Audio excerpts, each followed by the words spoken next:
Good morning, good afternoon, and good evening in this vast world we live in. I'm Rodney McGillvary. And I am Patrick Giles. And this is Ancient Mysteries Revisited on WELT 95.7 FM in Fort Wayne, Indiana, coming to you every Monday and Wednesday at 2 a.m. Eastern Standard Time on WELT 95.7, also at www.acpl.info/WELT. And you can find us on Facebook at facebook.com/Ancient Mysteries Revisited. And you can also find us on YouTube at youtube.com/Ancient Mysteries Revisited. Today we got an interesting guest. We got Roger Spurr on the show to discuss his research in the realm of mud fossils. And it goes pretty deep. He's uncovered some crazy information about the Earth being a living entity almost parallel to the human body and what the human body is made out of. So I'm going to give him a call now. Hopefully he should be ready for the show. Let's check him out. Yeah, I'd love to see what he has to say. Oh, for sure. I talked to him the other day, and he's got a wide range of research that it ties everything together. It's crazy. He's got some gut research about how all of human health is tied to the gut. Oh, I don't doubt that a bit. And then he ties that in with his mud fossil research, how Interesting. The Earth is compiled with the same DNA structure pretty much as the human body. Interesting. Yeah. Yeah, the gut is definitely tied to health. Have you noticed that if you're hungry, your gut is empty, you're a different person, you know? Oh, definitely. Causes depression, causes anxiety. Intense anger, too. Yeah. There is a strong connection between the brain and the gut. I think so, too. I've also heard some people say that the gut has its own brain. Yeah, I heard that, too. I heard some people think the gut was the first brain. Yeah, like way back. Yeah. In the old days, like look at the way the intestines even look. The intestines look like a brain. They do look like a brain. That's interesting. Yeah, if they can prove that there's a neural net in there somewhere, but I think they would have already found out by now. Unless somehow they're avoiding that connection for some reason, which who knows? Because the worms have neural nets, so. Brain looks like a worm. Intestines look like a worm. I don't think that's done on it's not a weird coincidence. It's done by design, I think. Yeah, possibly. All right, let's get Roger on the show.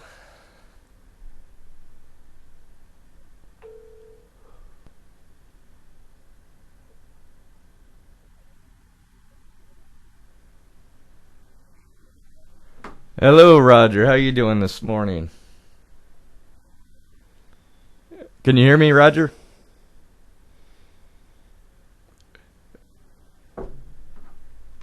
Can you hear me, Roger? Hello? All right. I'll call you back. Well, maybe I can have him call this landline here. Hold on one second. And they don't go through it because I got blocks on my phone. I wonder if people are trying to get through to me.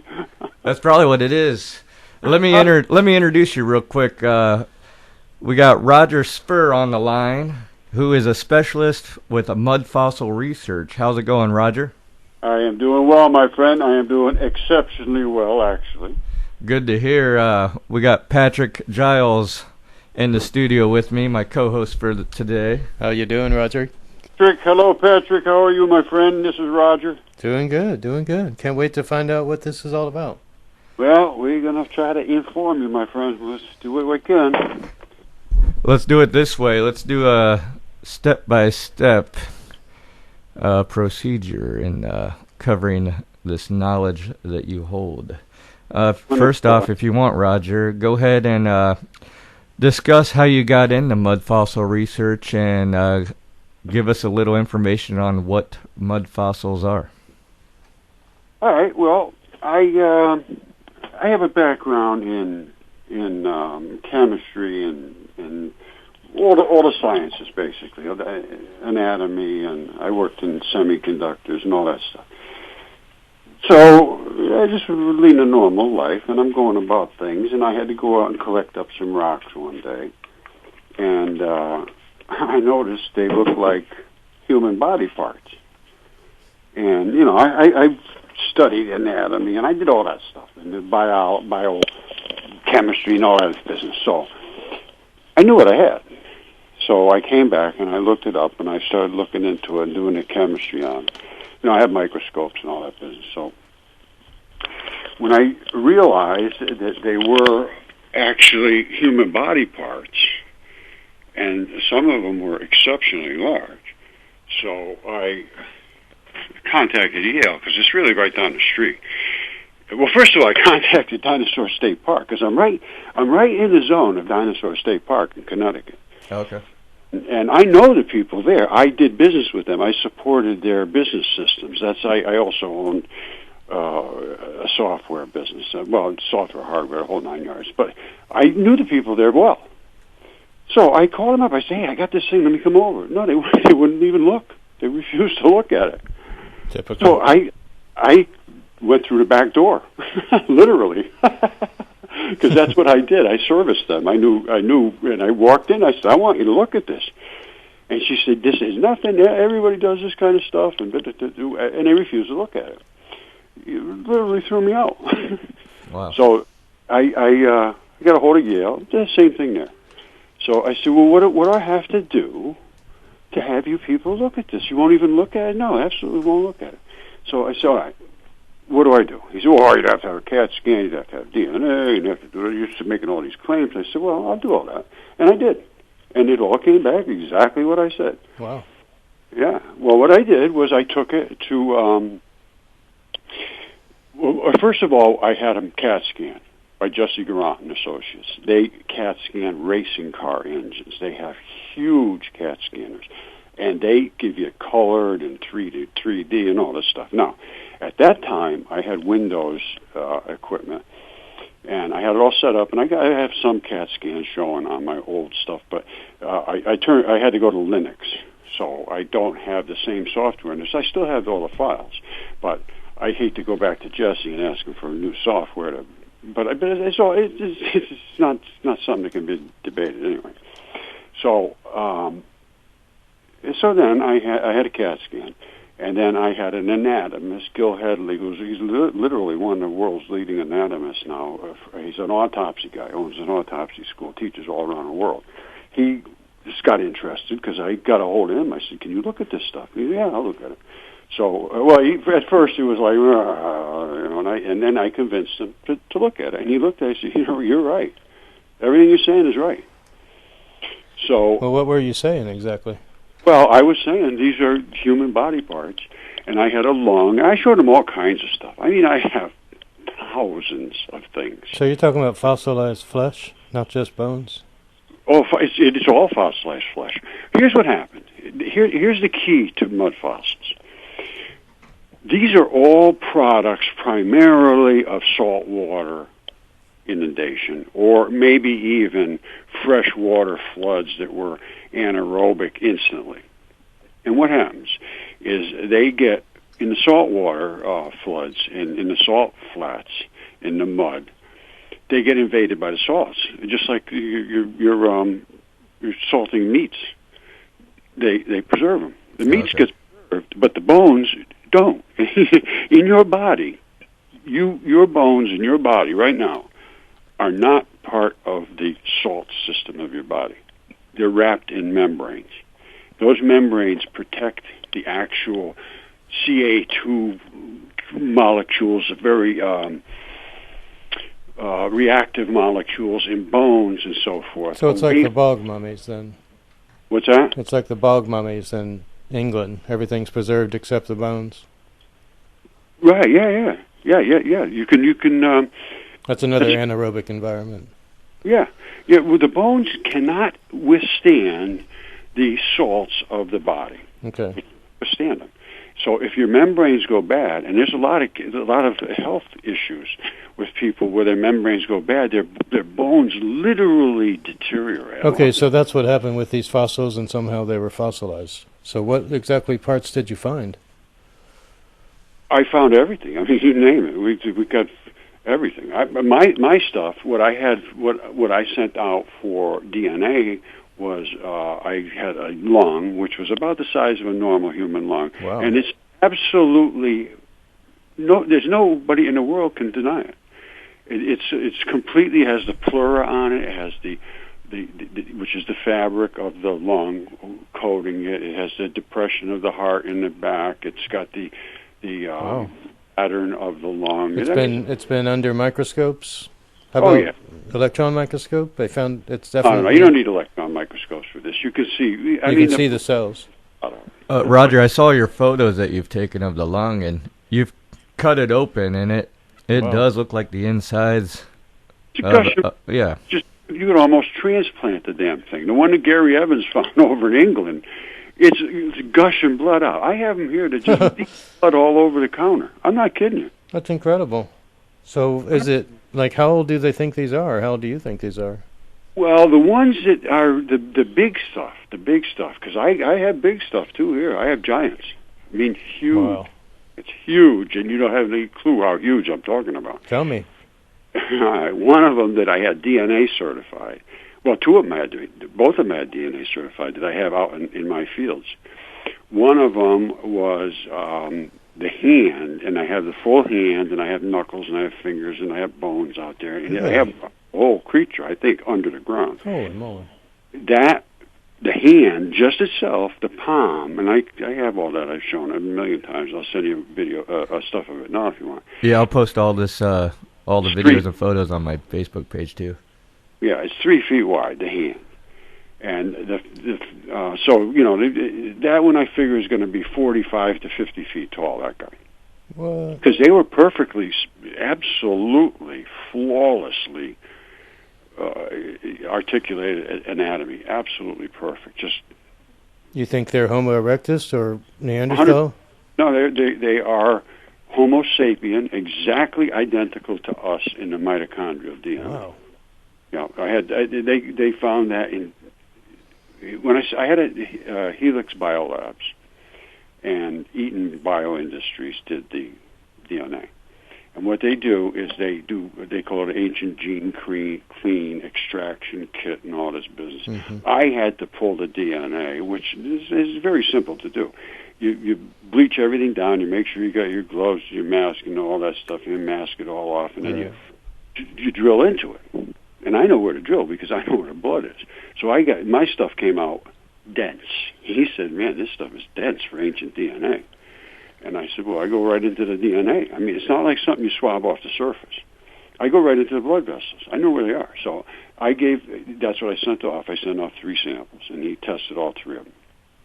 And they all came back human mitochondrial DNA. There's 2 regions they test for, and each one of them there's 100 base pairs that they have to see in this PCR sequencing. If they see that, there's no question. It's like hitting the lottery 1,000 times over. 100 base pairs in a row means that is the gene that indicates you are a Homo sapien, modern human being. So did you take these to the museum with the information you've got? Nobody will look at them. Of course not. They can't stand giants. They get very upset. All that's been hidden. I'm right now. I'm going after Harvard because I've been going after. You have no clue what I've been through, really. Harvard has this thing they're going on about this big human origins of humanity or something like that. Human origins, something like that. I've said that's 10 times I've tried to get through it. I mean, not a single time have they sent back. And you're finding these in Connecticut? Yes, they're everywhere. They're everywhere. Now, did you possibly find the time period wait a minute, where these giants came around? Say that again? Did you possibly find the time period that these fossils are dated for these giants? Well, the way I'm seeing it is that they are from the Great Flood. It was all written about. You know who Velikovsky was? Yeah, but there was a lot of great floods. There's like 4 of them. Oh, there was one great flood. There was one great flood. Well, you're right. There was a lot of great floods. So, and at least 2 that I know of. But the one that I'm talking about was Noah's flood. You're talking about 11,000 years ago. No, Or are you a biblical scholar as well, so you would say it was more like 4,000 years ago? 4,300, yeah. That's where I'm going. 4,300 years ago is the biblical time frame that's been all recorded. And Velikovsky absolutely has this, of course he's dead now, but he did all this documentation. He went all around the world, not just to the Middle East. He went to, Asia and South America, everywhere. They had the exact same story, and at that time, everything went bad on the earth. Total upheaval. And he also claims, and this also is written in the papyruses and all kinds of steel all over the place, everything collapsed at that time. And what he says, and it makes sense, was the Jews who were imprisoned in Egypt literally escaped as everything got terrible. And the reason it got terrible was because of a cataclysm in the solar system. And that happened because Jupiter gave birth to Venus. And Venus erupted from Jupiter 3,500 years ago. And that is the date the Bible started. And that is the time that the Israelites escaped. Suppose they say they let them go. Well, he says they didn't let them go. They said we're getting out of here. This is the time. It's a tremendous disaster, and it happened everywhere in the world. Not just recorded there. That's the key. So your belief is that the people you're finding were from the flood, basically from destroyed. Yeah. They were killed during the flood and buried. Yeah. Are you at a computer right now? Yes. We do have them. Yes, I got my laptop on hand. Yeah, let me just send you. Rodney, let me log into my Facebook and we could communicate through, or you can send me some links too. Yeah, I'll let him log in. But I mean, you got to be aware that they found biblical parallels in the Sumerian, that the flood story was a lot older than that. Well, the epic I don't of know. Gilgamesh. No, I don't. Well, I know all about it. I've read Gilgamesh, and they went out and killed Humbumba and all that stuff. And but when you say a lot older than that, I'm not sure that's a fact. I know that the fish and the dragon in Morocco happened at about that one there. I would say Plato put that at 9,100 years before him, and he was 2,400 years ago. So that's like 11,500 years ago. Yeah. That's when the Sahara drained out through Atlantis. You know about that? That's an interesting topic in and of itself. The big fish over in Morocco and the dragon there. Yes. I didn't hear about that. What was that? There's a dragon in Morocco that is the Atlas Mountains. And it is, man. It's 1,100 miles long. It's a dragon? I mean, Dragon. It was an actual dragon? 100%. Wow. And it was attacking an actual fish. Wow. Which is about 600 or 800 miles long. And this weren't... This is right. Get your Google Earth going. We're looking. Yep, Get right up on top of Morocco and look down. You can't miss it. Wow. Now, and then right below it is the gigantic fish. And right below that is the Eye of the Sahara. Oh, yeah, I've seen that. That's what they think Atlantis is, right? It is Atlantis. I found the boats in the docks. They're still there. No way. If you look, all the channels are going right up to their slips. Wow. And it looks like there's still either structures there or boats there. I looked at it 5 years ago. I was on that thing, man. This girl sent me something. She says, "Can you look at this and tell me what it is?" She sent me this little picture, and I looked at it, and I said, "Oh, I know what that is. It's a puffer fish ring." You ever see a puffer fish ring? Yeah. It looks identical to Atlantis. I got the video image that you posted on YouTube with the dragon, and right there's the dragon's head. Where's the dragon's head? Like right here, and it goes down the Oh, scales. yeah, I see that. He'll zoom out too, and you can see the whole entire. I did that. I did an autopsy on that thing on Google. People are living in the guano of the. It's an avian system. It has a cloaca. A cloaca means that the feces and the urinary tracts come together, and when birds poop, they spit out like that. Oh. There's a cloacal flap. This gigantic dragon, Wow. died and pooped out through his cloacal flap. I'm telling you, man, I went right through the digestive system, 100%. Wow. I found the injectors that squirted out all that stuff that's coming down. Yeah, right here's the dragon's legs, the tail right here. So how old would you place this? That for me is 11,500 years ago, and that is when Atlantis collapsed. Because if you look at Atlantis, and you look at what the runoff is, it ran right off the top of Atlantis, and it ran over the top of that fish.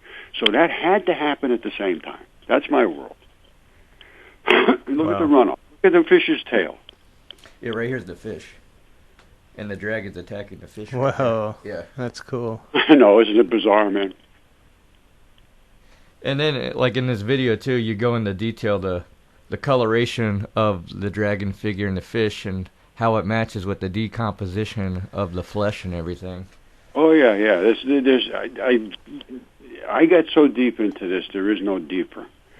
If you want, go into that a little bit. Go into the coloration of like the Earth's surface. I'll tell you exactly what happens when something dies. When you're alive, your blood is coursing through your body, and it is picking up molecules of gases and acids and salts, and it's transferring them around. They're bonding, they're spitting things out. There's all kind of crap going on in your body, and it's called carboxylation. In your lungs, you decarboxylate. You spit carboxylation out, which means all these gases and these things go out of you. Well, when you die, that stops, and the blood now wants to do its job. It says, hey, give me some of that, give me some, okay, go take it up there. And it says, well, I can't go, and nobody's moving anymore.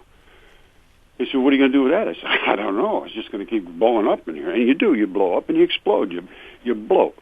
And at that point, it's all dependent upon the conditions you are in when this happens. If you are in salt water and you're literally immersed in soluble salt water, it will all of these things will find their way out and get into solution instead of you explode. You become like a soggy, wet bag of meat that is not explosive. Right. And a little side note for our listeners, all that desert land used to be underwater a long time ago. Yeah, oh yeah, it was the Great Sahara Ocean. Mm-hmm. I have a Chinese map, shows it.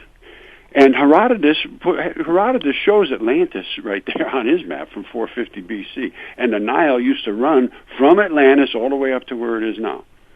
And I have maps showing from the 1500s, 1400s, somewhere around there, showing how the pyramids were built on the top of giants' feet. I'm telling you, nobody looks at the stuff that was available. They think it's all funny. But how did they know it was built on top of feet? Well, I know it is because I know all of these big plateaus and things that you see. Devil's Tower, that's a giant's foot. That is the foot from a giant. Wow. So like these are carved out of the fossils of the giant's feet, you think, or what's that? Like you think like Devil's Tower was like No, carved out of the giant's foot fossil? It's not carved out of anything. That is actual foot. If you look at that foot, and that's what it is. One of them is deep in the ground, and then there's a place that's called an abrupt transition. And that abrupt transition is right where the tendon starts to change its molecular structure into the muscle fibers. There's a transition. So it's called an abrupt transition, and it breaks flat as a pancake. And it's the Achilles tendon that you're looking at on that giant's foot. Now, when you see all those little hex fibrils, those are tendon fibrils. Those are calcium, CaCO3, calcium carbonates, which is exactly what's in your body. And around them, you'll see these little reddish-looking, yellowish-looking slip clays, they're called slip clays. They're kaolin clays, and they're synovial sheaths, which means that every one of those fibers in a living creature is completely free to slide against its neighbors.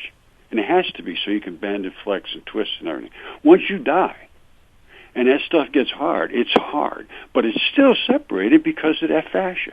That's what fascia does. That's why all my mud fossils come out in almost perfect body parts, literally perfect, completely exactly what it was when it was alive.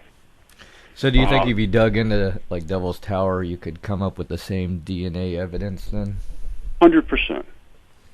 100%. Let me tell you something. I can tell you another thing. In the bottom of the Devil's Tower, there'll be tons of gold.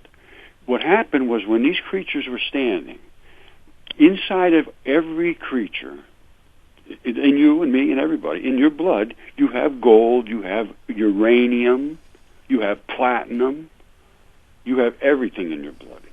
Small amounts, because we're small creatures.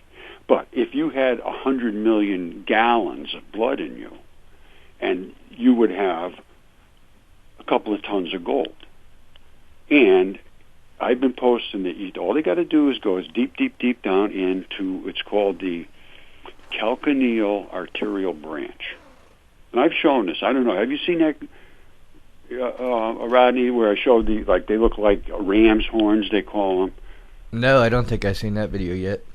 No, well, where the gold comes down, and it collects at the bottom of the feet in these tubes that run down. It's your artery. Your artery has no restrictions to it at all. That's why you get cut and you go, squirts it out. Well, the veins are different. Veins will have valves in them. Blood only goes one way. So let's take the arteries. The guy's standing up. He's trying to stay alive. It's raining. He's drowning. Finally, he gets stuck in the mud. That's why they're mud fossils. So his feet are stuck in the mud. And it's getting deeper and deeper, and he's trying to keep himself above the mud. One foot's going to go deep as hell.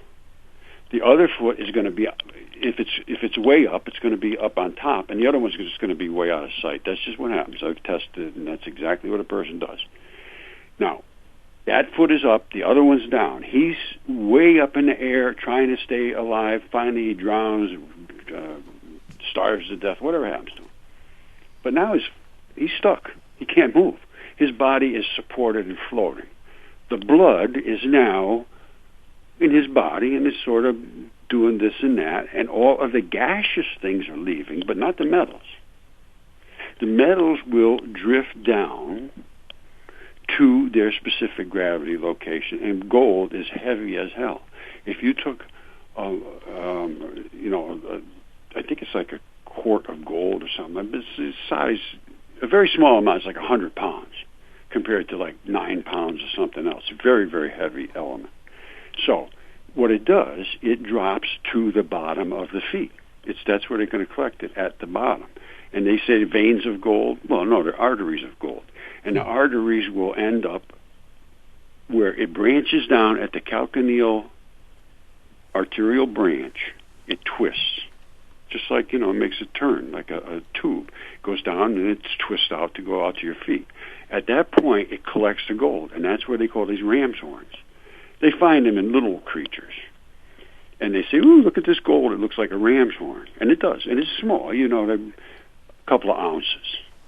Well, but if there were giants this big, that would explain how some of these giant stones got moved around. Maybe they befriended the regular people and help them make these gigantic buildings. The things that were done in the past, my friend, you just have no idea. I mean, I am finding, and I've been really working this, and I got 70,000 people that are on my channel. Sweet. And a lot of them are, there's not a lot of them, but there's a few that are very, very good. And then there's a bunch of them that contribute a little click here and a click there, and it just all leads to something. Isn't there somewhere where there's like a giant staircase carved out of rock somewhere? It looks like it would be a staircase specifically for giants. Oh yeah. Oh, trust me, the giants were everywhere. There's 400,000 of them when the flood came. Velikovsky did the work.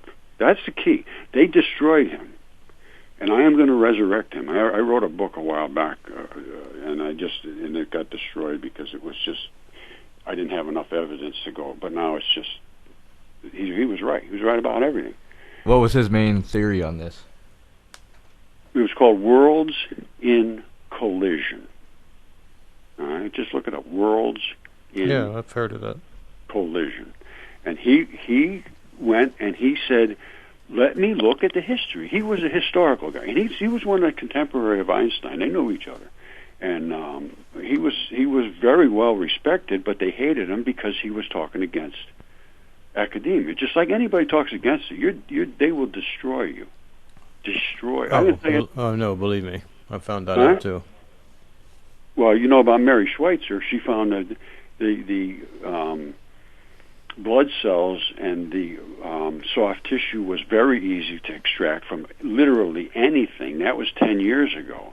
She was a PhD and all this stuff, and working with Jack Horner, was a top dinosaur guy, and he gave her some samples of Tyrannosaurus Rex tissues that he had to break it open so he could get it out of this very remote site.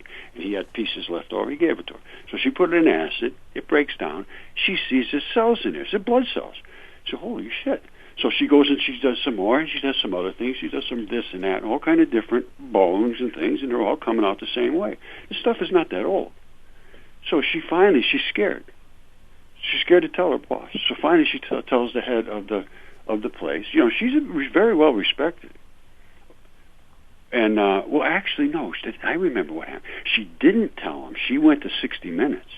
And 60 Minutes went out there and did a piece on it. You look it up. Mary Schweitzer, T-Rex blood, 60 Minutes. And they destroyed her. When on TV, she was, oh, this is fabulous. Well, as soon as the head of the thing got there, they fired the guy that did the work. She was literally destroyed. And the last time, and that was 10 years ago or more. And the last time I saw her name mentioned, it says, I don't care what they say about me. That's how the article started off, man. Wow. So, you know, it's once you're out, you're out. And I don't care. I don't care. I've been out my whole life, so I don't care about being out. I like owls. So, anyway, she had the research. She did it. But they destroyed her. Yeah, there was that female archaeologist in Mexico, I think, somewhere in that area, a little farther south. She found 40,000-year-old human remains, and they were completely confirmed, but they destroyed her for that over and over, and only now they're agreeing with her. It took almost 60 years for them to finally say, okay, maybe she was right. Wow. Well, right now, they have no way to escape this. I've been doing this for 8 years. This is not something that they can get away from. And they know this now. And if you looked at that video I sent you, the Petra Treasury to everyone, what we're living on is literally titans and then giants on top of titans. Exactly what they said. It's identical to the words written, my friend. And I'm showing the proof. I'm not guessing. I am not guessing. If you look at China, you still on your Google? Yeah, what do you want me to look up in China? Go over to China, twist the earth around, and you see that big round yellow spot on China? Like the desert-looking thing. Big round, just oblong looking, almost looks like a big round egg. All right, hold on. I'm popping it up on...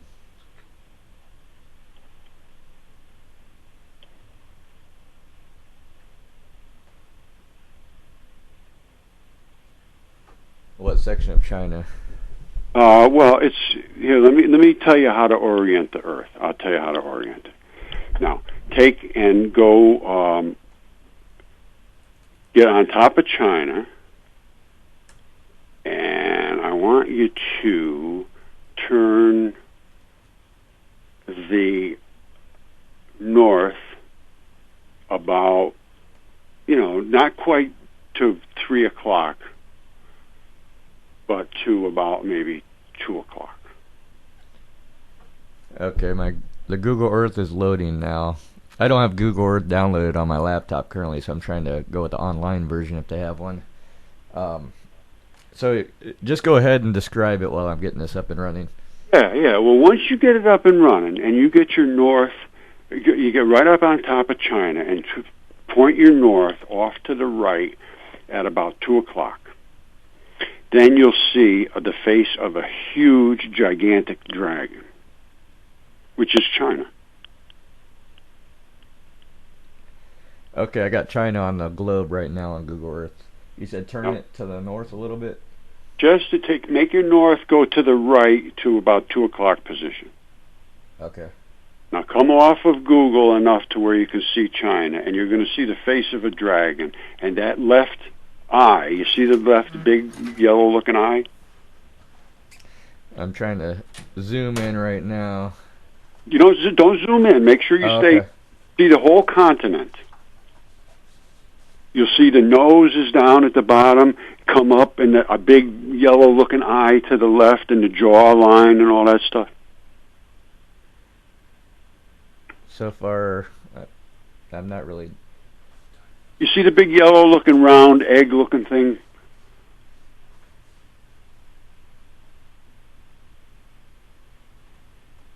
Turn it upside down.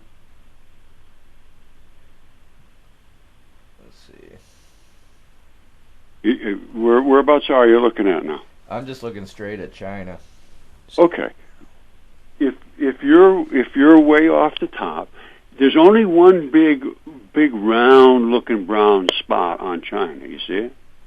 Well, I'm not talking about on the whole big continent. I'm not talking just China. Okay, what part? Because I'm just viewing the whole entire continent, where it just shows pretty much the whole outside of the globe where China is. Right. You see on the left where towards India, there's a break between the green and the brown. You see where India is off to the left? Yeah, India's right here. Come up, and you're going to see it goes from green to brown. You see that? Okay. Come up a little further. You see that big round spot? It's not round. It's like an egg shape. Yeah, kind of by... All right, go into that egg shape. Go right down into it, and go to the edge of it. Go right to the edge of it, and you're going to see there's a border. And it goes down between the edge, and then there's a border, and you're going to see a bunch of green stuff right next to it as it drips down there. Okay.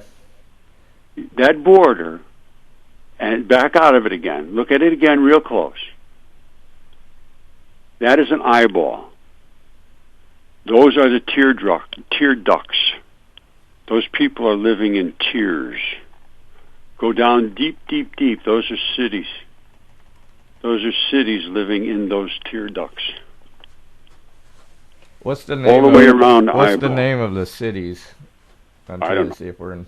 I have no idea. You can see them. You can't miss them. You go in right around the entire thing.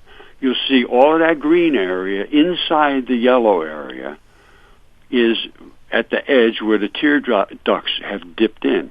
Tear ducts run down to a certain... There's like a variegation between the outside edge of the eyelid, basically, and then where you get into the eyeball, there's a tear duct zone, and that is it. And then at the bottom of the tear duct, that's where they're living. Okay. All the way around. You can see them one after the other. There's one here, and then there's the next one, and there's the next one, and there's the next one, and they go entirely around this entire eyeball. And Okay. that is the eyeball of that dragon. And then at the bottom, you can see the whiskers. They call them the flails. They hang down. The flails hang down to I don't know where they go down to, but you can see them running down. Those are the dragon flails. You can see one hanging straight down. That goes all the way down to Hanoi. Okay. Trying to find Hanoi real quick. Hanoi, way down the bottom by the blue scoop, straight under that eyeball. If you go straight down under the eyeball. Oh, okay, there it is. That's flails. So those are the dragon flails. If you go back up his head, you can find the horns on the back of his head, too. Everything's there. You know, you want to dig around, it's there. It's 100%. This is no question what that is. And in Pistis Sophia, Jesus says the earth, or the outer darkness, is a giant dragon with his tail in his mouth. That's what it says. I'm telling you, a lot of things are not what we had heard, my friend. It's interesting. Yeah. And then, you know what? If you go down to Antarctica, too, go right down to the bottom. Okay. Go down to the bottom of Argentina. And I'll tell you where to put your North Pole. Put your North Pole at 3 o'clock. And then go down and see the head of a giant snake. All right, so put the North Pole at, let's see. No, put you put your north. Oh, okay. To the right. And you are basically almost at, you're at the bottom of Argentina. Argentina is part of a giant snake. It runs down to that head. Yeah, because it looks like it like extends into the ocean, the snake tail. It does. No, it's not a tail. That's his head. That's his face. And see the teeth running around the front of it, the eyes, and it runs right up through Bolivia. And I found the Bolivian. I did it. All of this runs right up the side of Peru and everything, all the way up the side up to almost to the United States, and that's that dragon. I'm telling you, everywhere. There's one on the East Coast too. Absolutely, no question. You go up to the Catskills on the East Coast, you're going to see dragon flails everywhere. That's the feathered serpent. We found them everywhere on Earth. Yeah, that's very intriguing stuff. Everywhere on Earth. This might be the first time I've ever heard about these physical evidence of a dragon right on the surface of the Earth. Yeah. Well, I can't imagine anything that large, though. How would anything that large live on the Earth? Why wouldn't it? Then they say, well, it's impossible because there's nothing that large. Well, I have that I don't have the clues about, but I do have an idea, and it relates to the fact that gravity is literally only magnetism. All right, so gravity's magnetism, and what does that mean? It means the Earth is a positive, attractive source. That is no question whatsoever. Any electrons will go right to Earth. You put electricity, lightning, everything. Now, however, right now we're starting to reverse that. There's what they call these Steves. They're reverse anomalies. They're going out into space, and the sprites too are going backwards into space. A lot of crazy stuff, and I think we're being overheated because we just got too much electrons on the Earth now, which from too much light has hit us, because every piece of light is an electron. They're wrong about that too. The light that comes from the sun to us is electrons. They're freaking morons to think there's nothing in space. Absolute morons. To think that there's nothing between the sun and here is just absolute. I can't even believe somebody would ever even conceive that. And they laugh at you. That is the dark energy they've been looking for, these morons. It's the dark matter and the dark energy. It's just not concussing with anything until it hits us.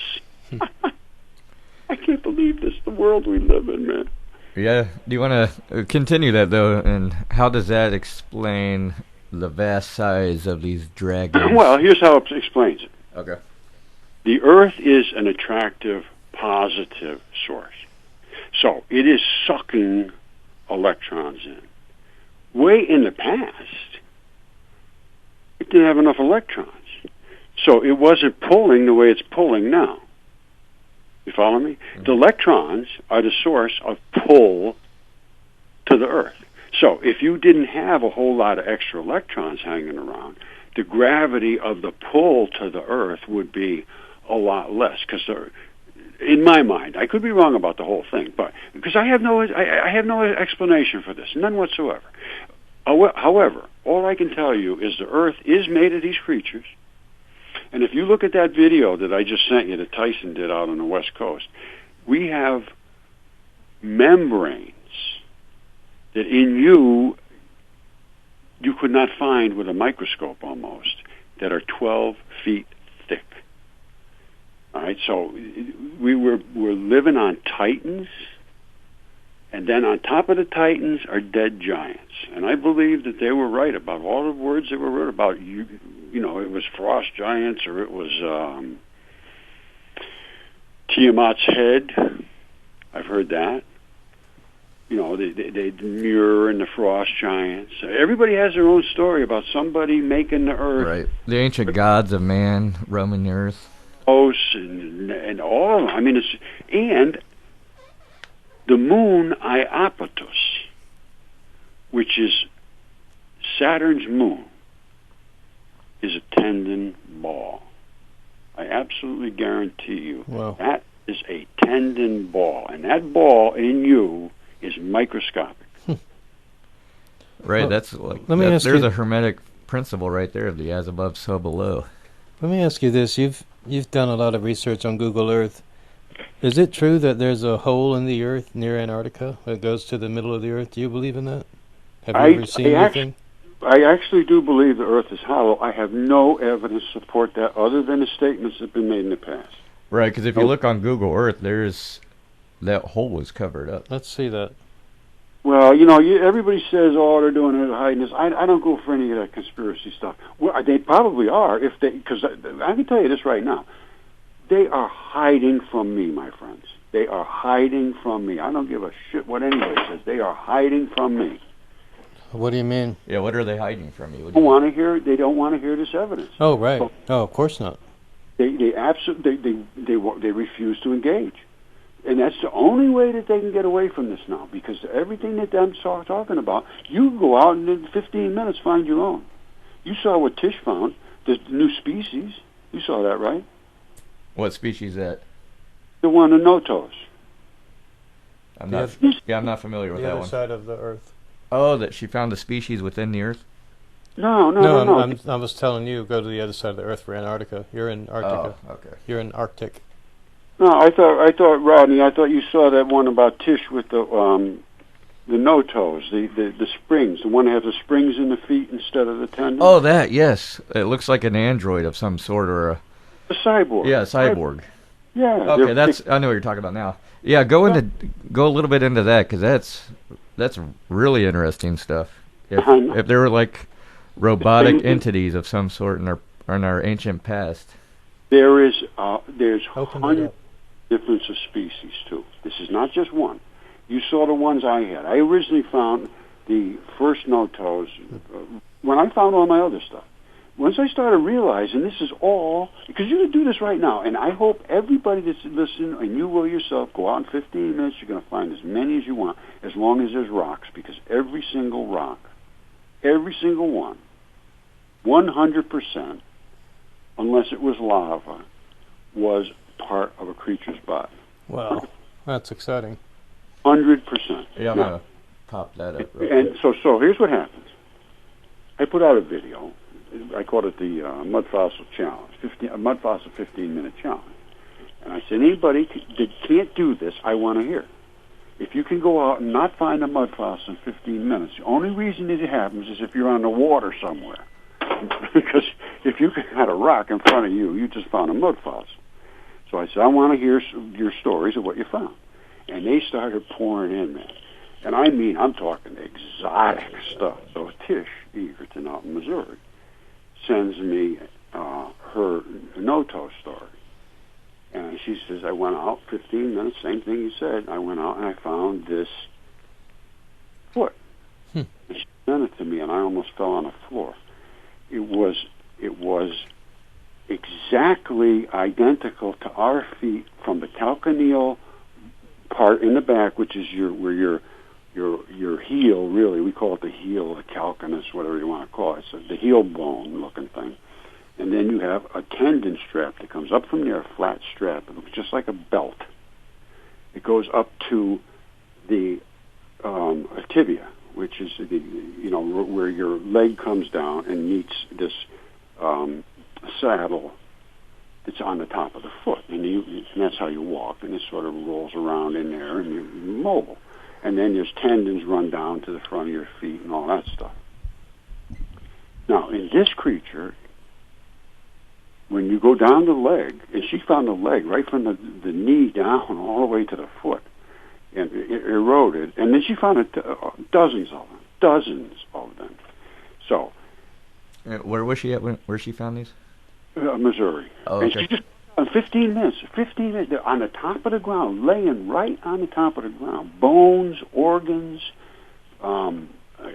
intestines, everything hardened up. So, and tools too. So anyway, she finds this stuff, and so I started working with her online. We spent a lot of time, and I looked at every bit of it very closely. And they are, no question whatsoever, somebody constructed those. And the way they work, instead of tendons like we have, which are straps that run from different attachment points called tendon entasis. You know, that's where all these little balls and vests, they snap into the different place, and then you have these straps that run back. And the tendons are very, very, very little give to them, but they put the spring in your step, they call it. They're literally springs. So that's what does the springy stuff for us. Now, these guys didn't have that. They have actually torsion springs. They're round-looking springs, and when they push on the tips of their toes, it puts torsion on these springs, and there's two of them. One of them goes up, and then it hits the next one, and that one goes up, and then they automatically return. Very, very interesting. And they have literally components in them, and I think they have a wing nut in it, and they were constructed, and then there was a pad bolted on it like a foot. I'm just telling you what it is. I mean, I could show you. I prove it. There's no question. Yeah, which I'm gonna post that. You saw that, right? Pictures. Yeah, we're actually viewing your video right now as you're speaking. Yeah. And how large do you think these cyborgs were, if that's what they were? Oh, they were ranged from just little puppies to hundreds of feet, thousands of feet tall. What about the face on Mars? You think that's a giant? That kind of stuff, that one I can't be sure of. However, I am 100% Mars, 100% absolutely without question certain that Mars was alive just as Earth was alive and still is alive. Do you think when it was fully alive, in the heyday of Mars, so to speak, do you think it was really similar to Earth? Yes, absolutely, 100%. 100%. So I guess if the Earth has giants, it wouldn't be far-fetched if that was a giant on Mars. The Earth, Mars, no question. No question whatsoever. If you look up the Mars Morse code, you will see tendon balls attached to what's called interstitium. Those tendon balls are attached to all these little straps. And you'll see there's areas, a little spot here that's stretched, and another here spots that's stretched, and then all the skin above it, because all that was above those tendon balls was skin. It's like in you. Your skin goes here, it goes there, but it comes back. That's because of interstitium. And that's what that Morse code is. Wow. And we have it here on Earth, too. I mean, I've found all this stuff, man. There's nothing I have not found. It's 100% certain of the things I'm saying. And the Mars crab is an artery. And what it is a huge, round artery, and going off of it is the blood vessels that go into the meat. And it is eroded enough that you can see them, and they look like crab legs coming out of the heart of the artery. And then right above that is the vein. And they obviously, our veins and arteries run very close together quite often, and that is exactly what you see there. And then around it is nothing more than the layers of flesh and tissue, and it is the red planet because it's nothing more than meat eroded. Okay. That's what we are. Clay is meat. Clay was meat. All right? The red clay was meat. And then white clay was skin. White clay is kaolin clay and skin. And I'm going to tell you another thing. The KT boundary, which was from supposedly 65 million years ago, had nothing to do with an impact whatsoever. Nothing. And it was not 65 million years ago. It was 4,300 years ago. And what it is a layer of kaolin clay that surrounds the Earth, and in it is a lot of iridium. And they decided, whoa, there's a lot of iridium here, so that came from outer space. No, it didn't. It came out of skin, because in the grip skin of creatures, here's what you're dense in. You're very dense in silicon because it's very, very tough. Your grip skin is the skin that you really use. It's not your fine skin. So your grip skin is extremely tough, and that is the sand of the Earth. It's silicon dioxide, and that is eroded sand. So, and do I understand that you don't believe there's any dates older than like 5,000 years old? Or do you believe there is older dates? Oh, no. We go way back. Well, I don't know. I really don't know where it started. I have no clue. All I can tell you is that the material evidence that I use, I feel very, very, very confident that the time frame I'm going with, like 4,300 years ago, was the source of almost everything that I'm discussing. Now, I also agree. That has a biblical ring to it. Well, it's recorded history. Is it biblical? Yeah, it's biblical. Yes. I mean, do you believe that one God created all these things 5,000 years ago, or what? No. I believe there's a extreme hierarchy of gods. There's no question there's more than one God. Now, who made this earth? What God? There's two gods, and I think Yaldabaoth, who is the bad god, created earth. And that, if you got to go, I'm getting very deep, I know. It's okay.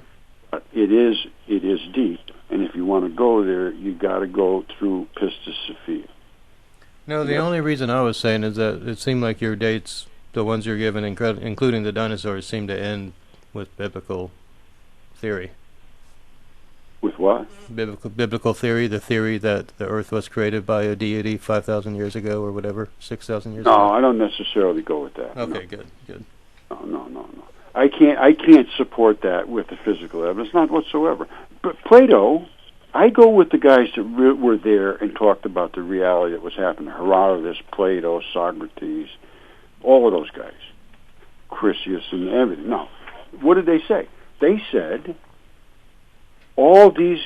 there was a zillion gods, and they were all over the earth, and you had a god, you worked with them, and they protected you. You had to do what you had to do, and they were good, and I believe that was all factual. I do too, but I think they were aliens from somewhere.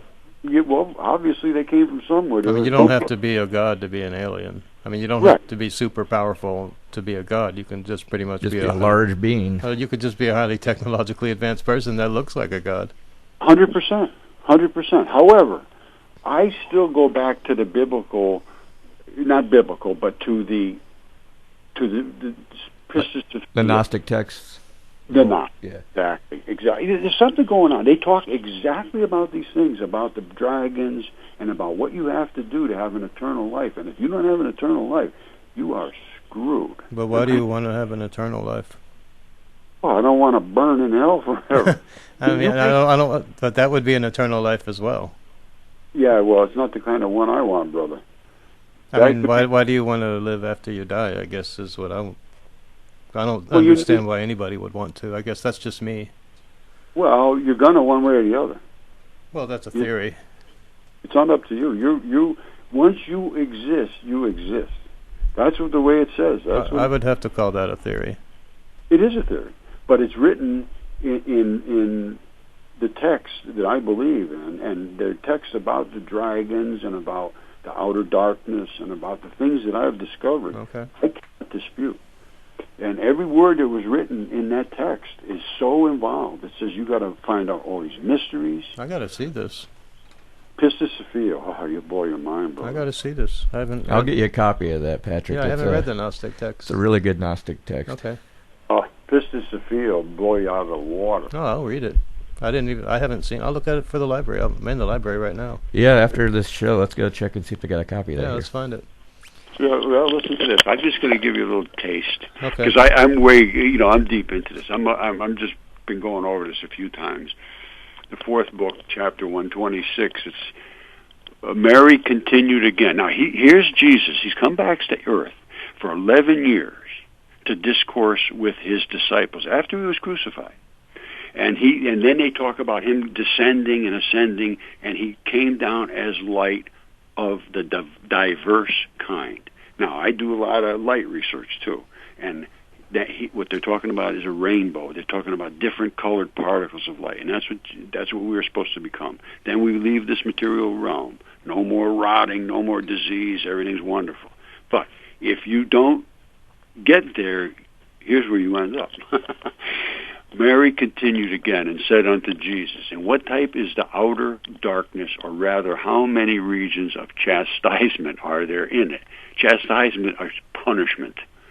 Jesus answered and said unto Mary, the outer darkness is a great dragon whose tail is in his mouth, outside the whole world and surrounding the whole world, which we have found. And there are many regions of chastisement, punishment within it. There are 12 mighty chastisement dungeons, and a ruler is in every dungeon, and the face of the rulers is different one from another. Now listen to this. I mean, this is but you see all the things that were carved. This is all talking about the same stuff. It says, and the first ruler who was in the first dungeon had a crocodile's face. His tail is in his mouth. And out of the jaws of that dragon comes all ice and dust and cold and all different diseases. And he's called by his authentic name, Enchkirkalin. Then the next one is a cat's face. This sounds like the Book of the Dead, the Egyptian Book of the Dead. Absolutely, 100%. Absolutely. They all knew this. Yeah, these different faces. I mean, all these it goes entities down. in the Book of the Dead, they all had a different face. Every one. And I'm going to tell you another thing that blew me off my seat. 50 years ago, there was an incident in Zimbabwe, and these kids were playing, 60 of them, out in the field. And a UFO landed there. And they got out, and they talked to the kids. And they told the kids, here's what you got to do. You got to save the planet. You got to do this. You got to do that. And they talked to them. Not really in speech, the girls said. It was more like pages of things flashing in their minds. So now, they interview them. Harvard goes there. Everybody in the world looking into this because, it's pretty well obvious it happened. Now, so they give up on it, I guess. 50 years ago, you never hear another word about it. But they had a reunion of these kids not long ago, and I happened to see this girl that was one of the original ones there. She's there with one of the original people or something. I don't know exactly who she was with, but she was talking to this person and relating the story. Now, here's what happens. She looks at the guy, and she's talking about, and I was standing there, and then I looked at him, and he looked at me, and then she looks at this guy, and she sort of nods her head, should I say it? And he says, yeah, go ahead. And she says, and then his face turned from a being to a lion, and back and forth. And I said, holy I fell to the floor. A being to a lion. Now, guess what? In Pistis Sophia, guess who the bad god is? The lion-faced god. This gets very, very, very, very deep and confusing, man. That's true. That's true.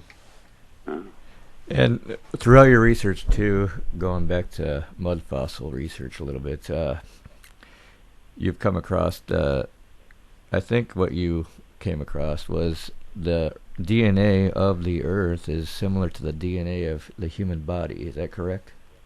Well, it's all mud. Mud is flesh. So whatever's in the flesh, I don't really know about the DNA of the actual Earth, of its own earthliness DNA. I do know that everything that is on the Earth will become part of the Earth. Now, I sent all my stuff to Harvard and Yale and Johns Hopkins, New York University, Texas University, everybody, Max Planck, years ago. And they refused to discuss anything. However, about 2 years ago, and you can look it up right now, put in mud DNA, and you'll see that Max Planck and Harvard now are using the DNA in the mud that they find in these caves. Well, what they're finding is the parts of bodies. They're morons. But they're saying, the DNA is in the mud, so we're going to... And then they're sifting through this mud that could have drifted in from anywhere and deciding who lived there. Now, all they're doing is taking the chemistry of the body and finding what DNA strands are still in there that are active, and it's everywhere. It's everywhere. You can't not find DNA. I took a genomics course at Johns Hopkins, and the teacher there was so freaking arrogant that all my work I did, I sent him that stuff, and he's supposed to be the top DNA guy in the world. This is from what he tells you. 8 minutes, he sent back to me the most demeaning, dismissive, arrogant response you could possibly imagine. That's how they are. He's a piece of garbage. That's how most of them are. They don't want to hear anything outside of the norm. They refuse, absolutely. This time they can't get away. And I am going to I'll make everybody's name known when this is over. So I hope so. Nobody unscathed, and they deserve it. And I'll tell you what, if I was going to these schools, I would demand my money back. Oh, cool. Refuse to do their due diligence. They refuse to do their fiduciary legal obligation, selling knowledge that is defective and disregarding the facts that prove it. That's gross fiduciary failure. There is a remedy called financial retribution. Yeah, I'd love to see someone try that. I would. I've been asking for class action lawsuit against them, all of them. Huh. And as far as I'm concerned, it's racketeering. Oh, I agree. Oh, they always tell you need to go to college. You need to go to college. Well, I went to college, and I don't have a real big university job. There's only so many jobs out there, and they know that all those people can't fill. Most of those people aren't going to get a good job. They know that. They're just going to pay a lot of money for college. It's extortion, my friend. I agree, and it's extortion of the poor because, a lot of people going to college don't have hardly any money at all, and now they're wasting all their money on this gamble. And then they have these huge parties. I was accepted. You freaking morons! I started. You know that I have the university, Mudfossil University. We're going to be the top university in the world. Absolutely no question. Love it. And free, 100% free. Wow. So, and that's what it is right now. Now I have to organize it. I need help. I need people to help, and they are far and few between. Well, keep me posted. I'll see what I can do to help myself. Yeah, anybody that can, because here's the deal. I got some people coming on board. I'm working with a guy who owns a university. They teach bacteriological. They train bacteriological people, and they install labs all around the world to certify the food supply. It takes only 1 hour in DNA. And I've been in touch with some other people that it looks pretty promising. Well, it doesn't look promising, but it's hopeful. Because I got a lot of information on health from this mud fossil stuff. I understand in your body. I don't know. I get off track. Tell me what you want me to talk about. If you want, just do a short run through of your health research. We got about 10 minutes left in the studio. Here's go ahead.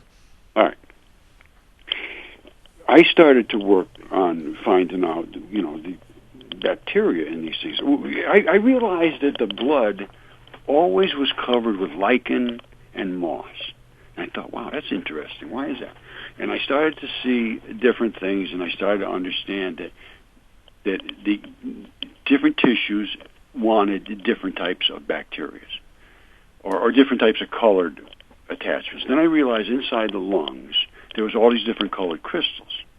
And I kept going, why is that? And then it ends up being its transition metals. And this is my range. This is the non-linear chemistry into an area that I understand. So I'm thinking, wow, why is all these different transition metals in there? You saw the heart, right, Rodney? Yeah, that was one of the first things I've seen. The colored heart. Yeah. The opal. Okay, so you saw all these different colors. There's a zillion different colors in there. Now, the ones that are just sitting in the middle of the pool of blood, the blue and green and red and pink and green and all those different colors, those are transition metals. And you saw that if you look up aqueous transition metals, you'll see. Now, what do? A transition metal can attach to another molecule with one electron because they have vacant lower orbitals. Just trust me. So they flow through your body, just like I said before, and instead of the gold dropping to your feet, it's just continuously moving around. Well, what does the gold hold on to? Well, it holds on to maybe some kind of glucose or sugar or something. And it brings it to a place in the body through the blood supply, and it might be holding on to one electron. It gets to a certain place, and another thing will say, I would like to have that thing that you're holding on to, and I will give you an electron if you give me that thing, and that's what happens. So it takes the product, the piece of gold or carbon or copper or whatever it is, grabs a hold of that electron, goes back to the heart, it gets blown out through your lungs through carboxylation and decarboxylation. And then it picks up another molecule of oxygen as you breathe in. It's an exchange of gases. It's almost identical to how a compressor compresses and decompresses. It's literally the same thing. There's two pressure sides. Anyway, so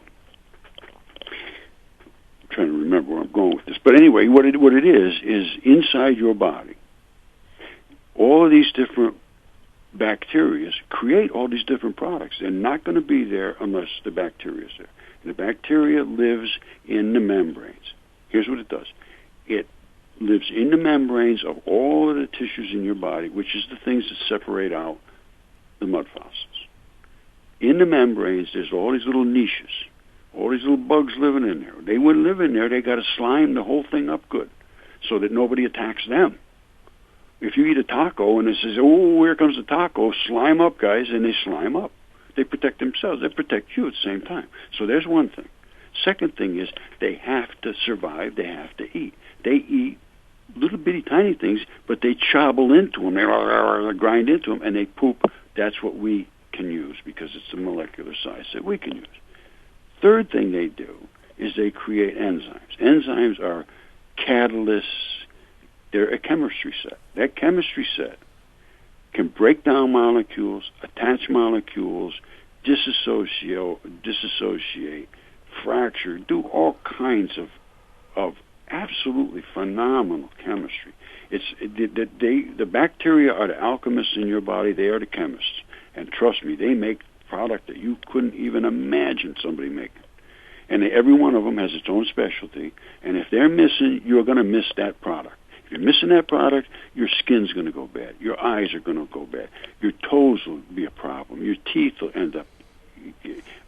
Something is going to get you because you need that bacteria. That bacteria creates that product. If a guy even gets a brain injury, his stomach goes bad.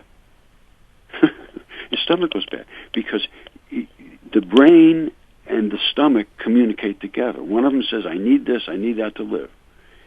It's interesting because prior to you coming on the show, me and Patrick were discussing that some people think that the intestines are the first brain. 100%.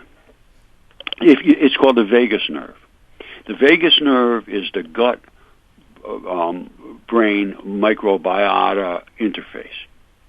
What that means, a microbiota now, and you're going to hear that word every single day 1,000 times very soon. It is the